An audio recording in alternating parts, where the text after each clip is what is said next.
mission.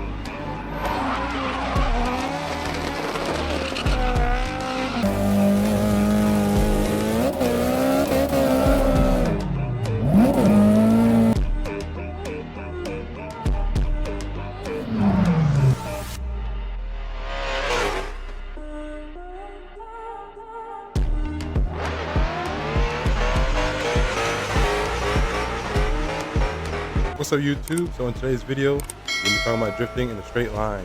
Now with drifting in a straight line, you're not necessarily exactly drifting a corner in a straight line, you're more so changing your trajectory of where you're placing your car on track, because naturally your car wants to move at an arc or around a corner. That's pretty much how we travel. We travel around arcs and corners, which is generally a circular movement. But instead, in some situations, depending on the track or the zone that you're trying to get to on the track, you may want to extend your drift in a straight line. So today we're going to talk about how you can do that. A huge shout out to Naoki Nakamura's technique study. I actually learned this technique from watching this guy's videos, and this is a guy on YouTube who actually studies Naoki Nakamura's driving style and teaches you how he's performing his techniques on track. So let's get right into it. Now, in what situations or circumstances would cause you to have to do this technique?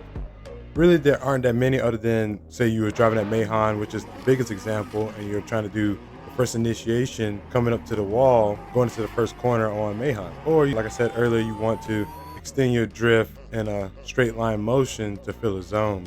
Watching Naoki Nakamura techniques videos, I learned that the way that Nakamura and his team InStyle, the way that they kind of make their car go in that straight line motion to be able to do a straight line wall ride is that they would pump the foot brake and while they're on the handbrake coming into that turn or up against a wall, which will allow the car's trajectory to go in a straight line so that the rear of the car would actually follow the path of the wall, giving them that really cool style coming across the wall and flicking out into that first corner of Mahon.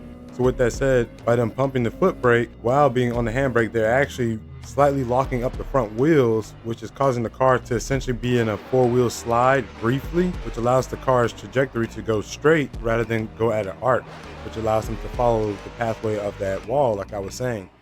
So in the videos that I have in the background, you can see that I'm actually practicing that. And as I'm coming up against the wall, you can see my brake pressure fluctuating up and down. So I'm pumping the brakes, trying to get them to slightly lock up here and there just to get the car to move in a straight motion. And even when I was driving this Pro Mustang, practicing this technique with this Mustang, because it actually does it very well. And of course, to be able to get this motion down with the brakes, you have to have ABS turned off. With that said, the secret to being able to maneuver your car in a straight line is essentially braking control, controlling the car with the handbrake and with the foot brake to get it to change its trajectory into a straight line, which works great for, like I said, a track like Mahon where you're following the path of a wall that is straight. Or even, I think that this technique will work great at Road Atlanta for the first corner coming in on the initiation, because there's a big straight zone there. So you have to be on the handbrake and you kind of fluctuate the foot brake to be able to get the car to smoothly fill that zone before you go into the first corner. All right, guys, so that's going to do it for this video. I hope you guys enjoyed this little quick tip video that I got. This is one of the techniques that I've been practicing, having fun with on different tracks in the game. So with that said, please like and of course subscribe to my channel for more content such as this, and even like I said, my real life content that'll be coming out very soon. Just still kind of working out things with my Mustang and whatnot. But other than that, see you guys in the next one.